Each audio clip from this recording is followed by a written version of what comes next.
Wouh, ok, let's go, j'ai l'air super énergétique, tout le contraire malheureusement intérieurement. Pourquoi? Parce que je viens de me réveiller il y a exactement 2 heures de cela. Je tourne à 9 heures, qui fait sa personne? Moi? Oui, totalement. Mais je suis content de vous retrouver aujourd'hui pour, encore une fois, une histoire. Je suis Père Castor. Non, ok. J'ai fait 2 histoires récemment sur ma chaîne où on sortait un peu de la thématique horreur, mais aujourd'hui, on est carrément dedans. J'avais envie, les amis, aujourd'hui de vous raconter 3 histoires d'enfants qui ont fait des choses totalement horribles, qui sont condamnables à souhait. Je pense que j'ai assez dit de la D, et commençons du coup maintenant la première histoire, qui est celle de Mary Flora Bell. Mary, elle est née le 26 mai 1957 à Newcastle, en Angleterre. Elle va grandir avec son père, faux, elle n'a pas de père, enfin du moins elle n'a pas la connaissance de l'identité de son père biologique, mais cependant, pendant la majeure partie de sa vie, elle a accepté que son père serait Billy Bell.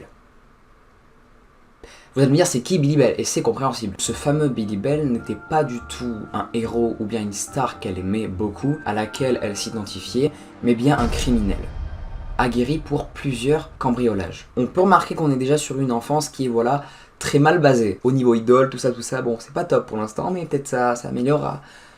Non, pas du tout, ouais. Ça va être encore pire que ça. Et ça va être encore pire à cause de l'enfance de Mary, qui l'a pas mal influencé sur ce qu'elle allait faire plus tard. La mère de Mary, en raison de son métier, elle va être méga absente pour sa fille. Mary va être son premier enfant d'ailleurs lorsqu'elle avait 17 ans. Détail triste qui en vaut le détour, selon plusieurs opinions des amis proches de la famille, Mary, pendant son enfance, aurait été maltraitée par sa mère. Comme l'a décrit même un témoin oculaire, Betty aurait une fois tenté de tuer sa propre fille en la jetant de la fenêtre et en lui faisant aussi consommer des somnifères. Cette chute, malheureusement, s'est produite un jour, c'est arrivé. Sa mère l'a jetée de la fenêtre et a provoqué du coup chez elle pas mal de lésions cérébrales. Et pour aller encore dans le plus sombre, à l'âge de 4 ans, Mary, elle va se faire agresser sexuellement par les clients de sa mère. Les clients de sa mère qui étaient des fans de prostituées. Car oui, sa mère était une prostituée. Elle était obligée de faire ce métier pour survivre et nourrir sa fille, qu'elle maltraitait. Donc un peu con, ouais, c'est totalement contradictoire de fou. Cependant, ça n'a jamais été précisé concrètement que ce qu'elle va faire par la suite d'horrible était dû à la chute et aux abus qu'elle avait subis d'affreux. Personnellement, je pense que tout ça est lié parce qu'on va apprendre que la zone préfrontale de son cerveau a été très endommagée. Toute la zone qui était liée aux activités contrôlées à la prise de décision était très endommagée. C'est pourquoi je pense qu'il y a un petit peu un lien. Mais on y reviendra plus tard. Parce que maintenant, on va en venir à l'élément qui a bouleversé une famille et qui a traumatisé pas mal de personnes à cause d'une simple enfant. Le 25 mai 1968, Mary Bell a étouffé un garçon de 4 ans du nom de Martin Brown dans une maison déserte. Au début, les gens vont penser que Mary a commis ce crime seule, mais pas du tout. Le 31 juillet de la même année, Mary, avec son amie Norma Joyce Bell, qui avait alors 13 ans au moment des faits, a commis un autre crime, accompagnée de sa pote. On raconte qu'après le premier crime, Mary et Norma étaient entrées dans un centre de jardinage pour seul but tout détruire. Et dans ce centre justement, c'est là où les policiers ont découvert qu'elles avaient laissé derrière elles des notes disant noir sur blanc que c'est bien eux qui avaient commis ce crime auparavant. Mais l'incident, il va être totalement évité par les policiers et ils vont penser que c'est tout simplement un canular. Je vais passer un disclaimer pour les personnes qui ne veulent pas entendre ce que je vais dire maintenant, parce que c'est assez glauque. Plus tard, les enquêteurs ils vont prouver que Mary était revenue sur le corps de la victime de son deuxième crime qu'elle avait commis, dans le but très simple de graver sur le ventre du petit garçon un M, à l'aide d'une paire de ciseaux.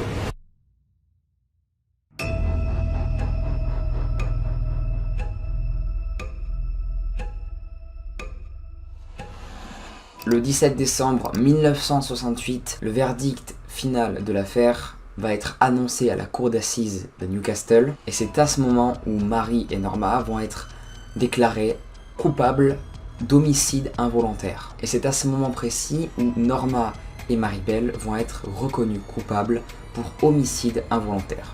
Involontaire pour la simple et bonne raison que les psychiatres qui ont été appelés par le tribunal ont constaté très vite que Mary avait un gros souci mental et qu'elle avait pas mal de symptômes de psychopathie. La peine de Marie va être allégée à cause de ses déficiences mentales. Elle a été même présentée comme étant un risque très grave pour les enfants, qui a donc décidé par la suite de la condamner à 12 ans de prison. Et souvenez-vous de sa mère, qui elle avait des problèmes de fric un peu. Elle a décidé de raconter l'histoire de sa fille pour se faire de la moula. Mais ça ne s'est pas arrêté là, elle va aussi décider de vendre des notes de sa fille que soi-disant elle avait écrites, alors que pas du tout, c'était clairement sa mère qui faisait genre qui avait écrit ces notes, comme elle était devenue connue dans le monde du crime, pour que les gens, hop, rachètent ces notes qu'elle n'avait pas du tout écrites.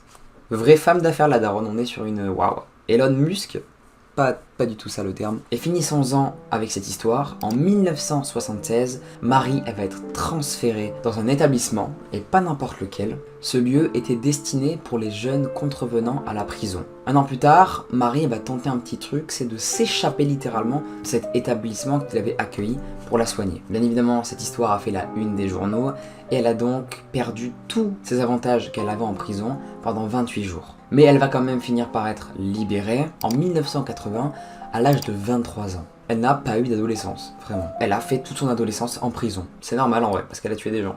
Un petit peu normal. Pour finir, après sa sortie en prison, elle a réussi à obtenir l'anonymat public et a été autorisée à utiliser un nouveau nom pour mener une vie sans problème. Ce qui veut dire qu'à tout moment, Maribel est votre pote et vous le savez pas, parce qu'elle a un nouveau nom, elle a une nouvelle identité, une nouvelle manière d'interagir avec les gens, qui est peut-être pas de tuer les gens, hein, dès qu'elle le voit, wow, ouais, salut mon gars, là, hop, je te tue. Non, peut-être pas ça, ce serait con, sinon elle revient en prison finalement. Peut-être qu'elle a été arrêtée à nouveau, on ne sait pas du tout, parce qu'on ne sait plus qui c'est, comme elle a obtenu l'anonymat.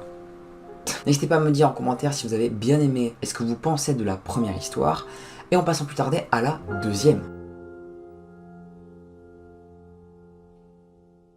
Barry Dale Lukatis, c'est le nom du prochain tueur qui a fait des choses complètement horribles et dont je vais raconter l'histoire maintenant. Pas cool tout ce qu'il a fait. Tout sauf bien. Barry, dès son plus jeune âge, il va avoir une enfance très perturbée. Sa mère était suicidaire et voulait que son fils soit pareil.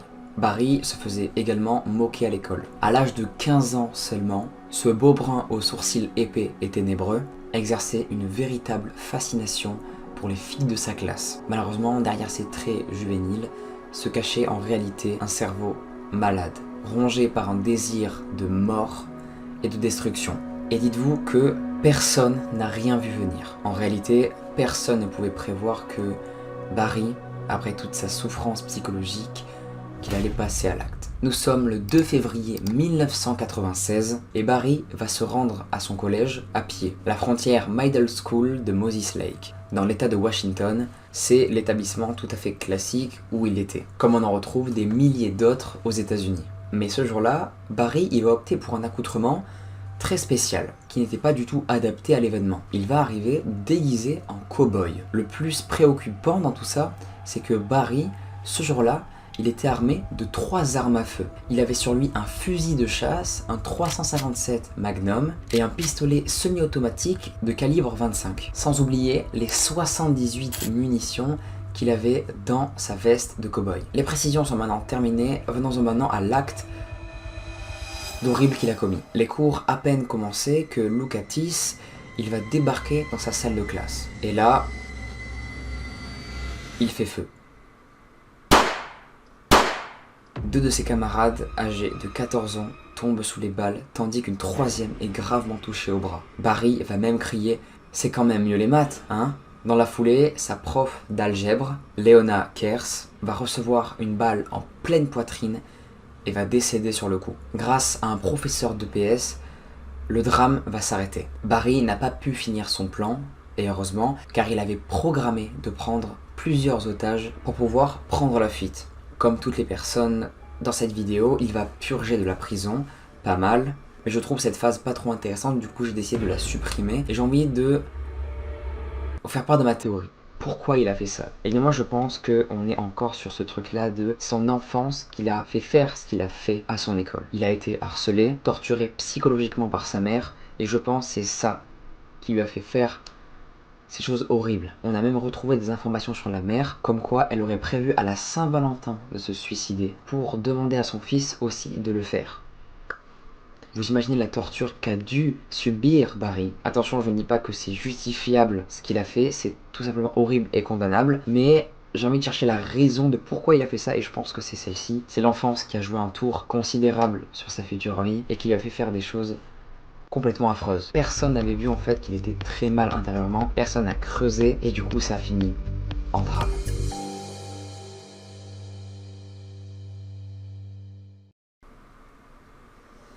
C'est carrément irrespectueux, pardon, j'étais sur mon téléphone, Ouais, on est sur de l'irrespect total à ce niveau-là. On passe à la troisième histoire de cette vidéo, la troisième, je l'ai dit 2 fois. C'est irrespectueux, pas du tout, en vrai, on est quand même sur l'irrespect assez convenable, voilà. Joshua Phillips, c'est la troisième personne et le troisième enfant tueur dont on va parler dans cette vidéo. Et je vais vous raconter son histoire tout de suite. Joshua Earl Patrick Phillips est né le 17 mars 1984 à Hallington, en Pennsylvanie. Encore une fois, lui a grandi dans une famille qui était pas vraiment saine. Son père, Steve, était un toxicomane qui le tourmentait, lui et sa mère. Pour contrebalancer ça, il y avait ses demi-frères, Daniel et Benji, qui eux étaient beaucoup plus sains pour lui. Joshua les aimait énormément, mais malheureusement, un jour, il ne va plus du tout les voir. En 1997, alors que les frères faisaient tout ensemble, tout va s'arrêter. Steve, le père toxicomane, et la mère de Joshua vont déménager en Floride, laissant derrière eux les 2 frères aînés, pour emmener seulement qu'avec eux Joshua. J'ai envie d'en venir à une étape et une personne très importante pour l'histoire, à savoir le début de la vie de Mary Clifton. Vous allez comprendre qui c'est. Mary Clifton, elle est née le 17 juillet 1990 et va vivre une enfance des plus saines, contrairement à Joshua. Et pourquoi, vous allez me dire, je parle de Mary Clifton? Tout simplement parce qu'elle était dans la même ville où venaient de déménager Joshua et ses parents. Et comme ils étaient voisins, à plusieurs reprises, Joshua et Mary se mettaient à jouer ensemble. Pour l'instant, rien de bien méchant. Jusqu'à ce qu'il arrive un drame le 3 novembre 1998. Joshua, alors que ses parents travaillaient, il va proposer à Mary Clifton de venir jouer avec elle au baseball. Celle-ci va accepter et va donc courir vers sa maison pour venir jouer dans la maison de Joshua. Sauf que ça ne va pas se passer comme prévu. Malheureusement, par excitation, accidentellement, Joshua va frapper à l'œil avec sa balle Mary. Joshua n'a pas le réflexe d'appeler les pompiers ou même ses parents. Il va faire quelque chose d'absolument glauque. Effrayé par ce que vont dire ses parents de la situation, il va décider de traîner Mary Clifton, qui elle est en pleurs dans la maison, pour finir par l'étrangler et la frapper avec sa batte de baseball. Joshua, il ne va pas savoir quoi faire et il va donc décider de cacher le corps de Mary décédée sous son lit pour que ses parents ne découvrent pas l'horreur. Il n'aurait pas dû faire ça. La même journée, à 17 h, la mère de Mary Clifton va signaler à la police que sa fille a disparu. Joshua, lui, dans sa chambre, était en panique et va entendre, à un moment donné, quelqu'un gémir, comme si le corps qui était sous le lit n'était pas du tout décédé. Quand il va se pencher pour voir si elle est toujours en vie, il va voir le corps de Mary trembler de peur et gémir. Alors ce qu'il va décider de faire, c'est prendre un poignard, lui trancher la gorge et lui mettre plein de coups dans le ventre. Il va faire ça en enlevant le matelas à travers les lattes du lit. Et après avoir commis ce meurtre sanglant, il va remettre tranquillement ce matelas comme si rien ne s'était passé. Les autorités pendant ce temps-là vont se mettre à la recherche de la petite fille et même Joshua, le meurtrier, le petit garçon, va se mettre à chercher Mary pour que personne ne se doute que c'est lui qui l'a tué. Quand il s'est fait arrêter, il a expliqué en fait aux enquêteurs qu'il s'est créé en fait un monde autour de lui inconsciemment et il s'est fait croire en fait à lui-même que tout ça n'était jamais arrivé. Son cerveau l'a programmé pour qu'il se dise ok non, ok cette fille a disparu mais ce n'est pas moi qui l'ai fait, j'ai rien fait.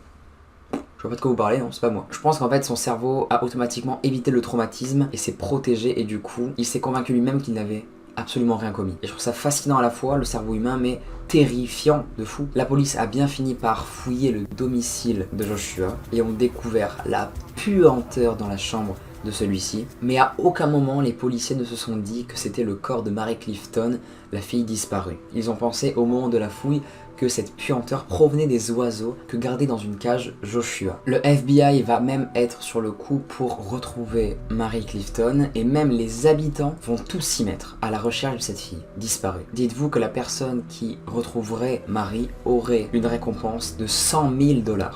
Et c'est le mardi 10 novembre la même année que tout va se résoudre. Dunphy, l'un des parents de Joshua, va remarquer dans la chambre de Joshua, son fils, une tache humide inhabituelle qui ressemble fortement à une tache de sang. Dunphy, inquiet, va donc regarder sous le lit et va découvrir qu'il y a les jambes de la petite fille, de Mary Clifton. La mère de Joshua a couru frénétiquement vers le poste de police le plus proche pour littéralement balancer son fils. Mais elle ne va pas le dire comme ça, elle a juste indiqué où il fallait qu'il cherche parce qu'elle avait vu quelque chose peut-être qui était bizarre. Sauf qu'elle a clairement balancé son fils et c'est normal en vrai, parce que son fils a tué quelqu'un. Normal de fou. Comme vous l'aurez sûrement deviné, Joshua va être arrêté par les autorités, ses parents bouleversés d'apprendre que leur fils a tué une fille de sang-froid, sans réfléchir, même si je pense... Alors, c'est très bizarre ce que je vais dire, honnêtement, mais encore une fois, je suppose que tout ça est arrivé à cause d'un seul mouvement de panique de sa part. Son cerveau, en fait, lui a dit, si tu ne tues pas cette personne, si tu ne caches pas cette personne très vite, c'est toi qui vas te faire tuer par tes parents. En plus de ça, comme il était petit, c'était un enfant, il n'avait pas encore, je pense, cette construction-là de se dire que, peut-être que tuer un gars, c'est pas forcément la meilleure des choses. Non, non, non, attention, faut pas faire ça du tout. Après, on connaît pas trop le passé de ses parents. Est-ce qu'ils étaient très horribles avec lui? Et donc, c'est pourquoi il aurait tellement eu peur qu'il aurait fait ça pour cacher tout, pour ne pas se faire tuer, mais vraiment tuer pour le coup, au sens premier degré du terme. J'espère que vous aurez aimé ces 3 histoires qui étaient quand même assez pesantes. J'ai trouvé ça très passionnant, mais à la fois, waouh, très lourd, un peu comme le cul de mon père. Peut-être pas dire ça, c'est pas du tout, faut pas le dire, non. Nous, on se retrouve bientôt pour une nouvelle vidéo. J'aime pas trop faire des outros bien. Je voulais dire des outros longs et j'aime pas trop parler à la fin des outros. N'hésitez pas à mettre dans les commentaires si vous êtes encore là, enfant tueur, ça pourrait me faire comprendre que genre vous regardez les vidéos à la fin. Et c'est bien, ça me fait plaisir, vraiment. Moi maintenant les amis, je n'ai plus qu'à vous dire, de manière cool et assez simpliste comme toujours, à plus!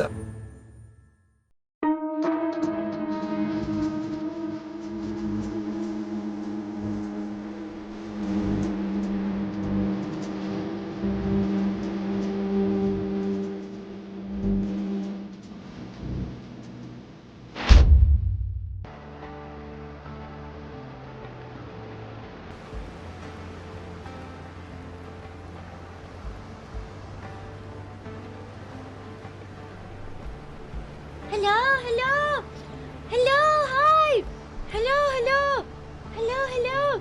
Did you guys have a good day? Hello, hello, hello, hello, hello, hello. Did you guys have a good day? Oh yeah, we did plunder and we pillage and all that. Look at our ship. No room, only water there. Hello, did you guys have a good day? How are you guys doing? Hello. Oh gosh, a five. A five. Why is there rum gun? Because you guys drank all of it. Duh. Duh. Hello, hello. How are you guys doing? Did you guys have a good day? Hello, ahoy. Ahoy. Ahoy. Ahoy, what are you guys up to? There's some exciting stuff coming, right? Like, I don't know why, but I'm very excited for Friday. What about you guys? Are you also very excited for Friday? I am so excited for Friday.